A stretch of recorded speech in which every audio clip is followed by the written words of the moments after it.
All right, will you tell me your name and then spell it for me? Excuse me. My name is Edward Sowman. That's Edward, E-D-W-A-R-D, Sowman, S-O-W-M-A-N.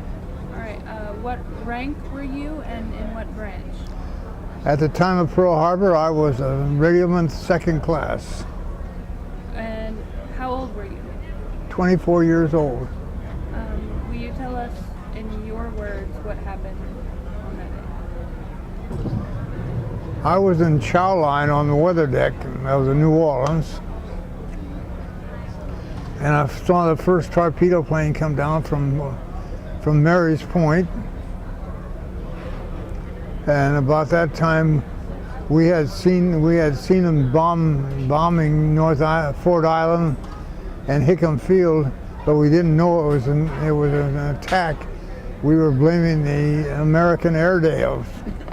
And we were saying, oh, those Airedales out Sunday morning, and yeah. But it was what it was the Japanese clearing out the air defense. So about that time, of course, all the bells started ringing and all hands man your battle stations. So I ran to my battle station, and that's where I spent the day. You spent the day shooting and just trying to counterattack?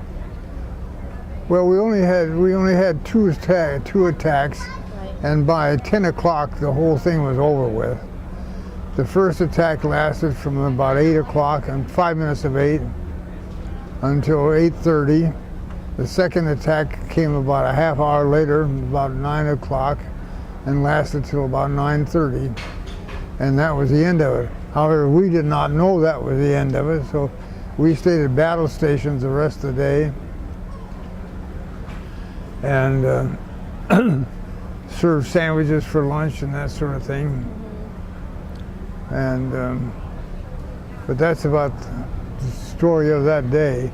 We were not a target, so consequently we were not bombed or hurt, and we were not strafed. But we did not know we were not a target, so we took all the defenses we possibly could. Our guns became active, but we were tied up next to a sister ship, so consequently we could not fire from both sides. We could only fire guns from one side of the ship, and which they did. But their firing was ineffective, and we didn't catch any aircraft. So that's about the story of the day of Pearl Harbor. What about the day following? Were you part of the rescue? We were what they call cold steel. We were without power or anything else on the ship. We were taking all of our utilities from the dock, and during the attack, somebody decided we should go to sea, I guess, because they cut us off from the dock. And when they did, then we had to go to manual operation of the guns, and this caused the gun boss to select a crew to go to the magazines and hand carry ammunition from the magazines up to the guns on the weather deck. And while this was happening, our chaplain Forgy, being a minister, of course he was unarmed, and he came along the list of the bunch of men that were carrying ammunition, and he, friendly man that he was, he patted him on the back and said, "Praise the Lord," and passed the ammunition. And it became, I've heard that quote. it became kind of a fighting word for the rest of the war. Yeah. And he eventually wrote a book about it, and which is named "Praise the Lord," or No, Pass the Ammunition is the name of the book. And but that's the only thing of merit that took place on our ship during the day. We had one casualty, and he wasn't. All he did was break an ankle, but he was sleeping in the flag bags when the war started, and he jumped up to get out of the flag bags, and he fell over. He fell over and landed on the deck down below. So that's our only casualty. But he got a Purple Heart for it. He did, really? That's what he said. Wow. What could you see from your ship, like the Arizona and all the other ships? I saw the Arizona blow up, and I saw the West Virginia sink. I saw the Oklahoma roll over. Wow. But as I say, we had very little to do in my battle station because control was kept by the captain who was forward. But that lasted all day, and I think that night we were allowed to go to another condition, which was lesser, and take some bunk time, get to sleep. We stayed in the Navy Yard for the next week or so, and finally, just before Christmas, we took off with just three screws. We normally had 4. We took 3 screws because the fourth one was damaged, and took a convoy to Johnson Island, which is southeast of here, or southwest of here, rather. But we came back after Christmas. We came back to Pearl Harbor,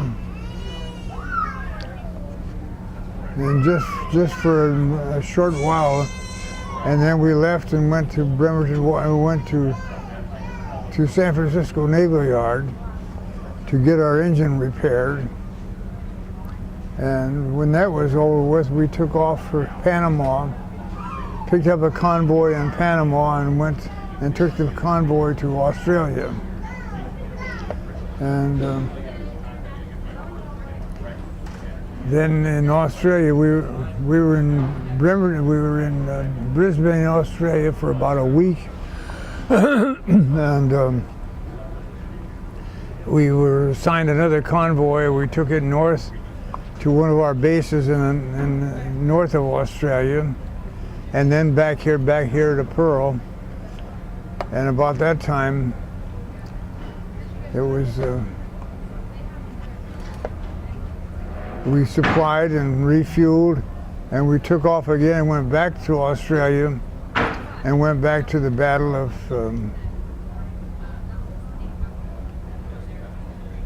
the first battle of the war. I can't remember the name of it. What was it like when you came back here to Pearl Harbor? Well, everything was shut down. Yeah. We got Liberty, but Liberty was just during the daylight hours. There was no nighttime Liberty. All the lights were out. Most of the automobiles had been confiscated, and the military vehicles were all using yellow lights, and that was about. It was just the whole city was closed down. Just shut down.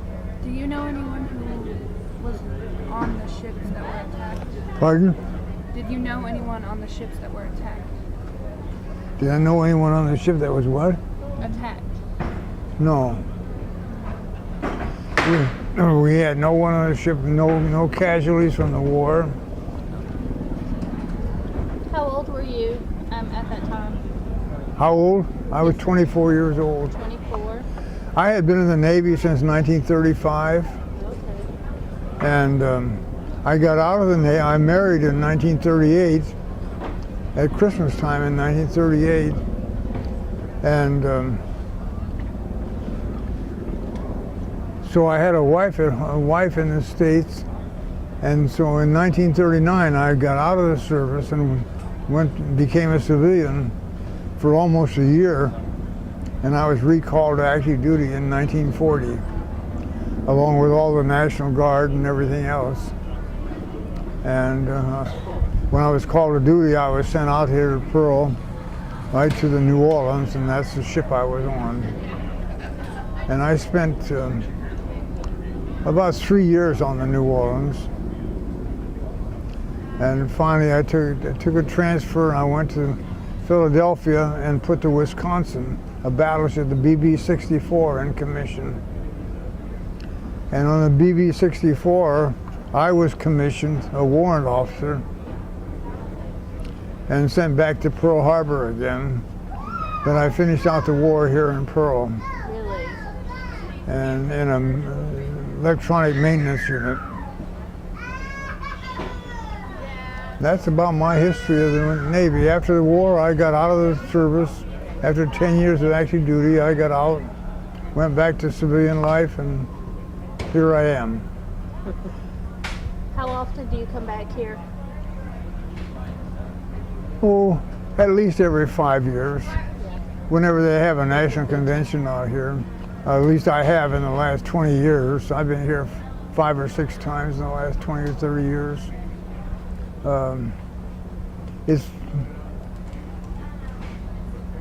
It's like coming home to come out here. I love the islands. I've also gone to the other islands, and I like the Big Island. So. What does it mean to you to come back here personally? I always come. Excuse me, because tears always come when I come over here to Pearl Harbor and I always go to the memorial, and I always pass tears.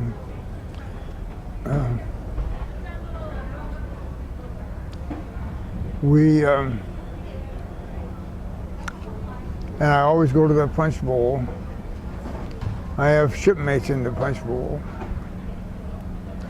We took a torpedo one night at Guadalcanal and lost 200 of our men. And so that part of the story is something else. But I just enjoy Hawaii. It feels like home. It feels like home. Well, when I was a youngster, before the war, I was out here almost every year. We would take a yearly cruise on and do war exercises, and this would be our Liberty port as a rule. So, and the exercises took place between here and the mainland. So, except one year we went south, and we went down towards Panama, and the commander of the fleet at that time decided that he had too many polywogs in the fleet, and he wanted to do something about it. So we got everybody together, and we went south to the equator, and I ended up with a tattoo. Says cross the equator, May 20th, 1936. So, how old were you when you joined the military? pardon? How old were you when you joined the military? 17. 17. I was 18 when I actually came in. I was 17 when I joined it, and they held me off for 3 months after I graduated from high school at 17 years old, and I joined the military immediately. But they didn't take me then until September, so I was 18 in August. Wow. And that's about the story of my military career. I stayed in the rest of my life in the reserves. I spent 40 years in the reserves, Really? and I retired out of the reserves as a chief warrant. It's a nice long career then. It's a nice thing. You got a few things getting mailed from Hawaii, right? And foreign. Well, we thank you very much for sharing your story with us. You're quite welcome. We're honored.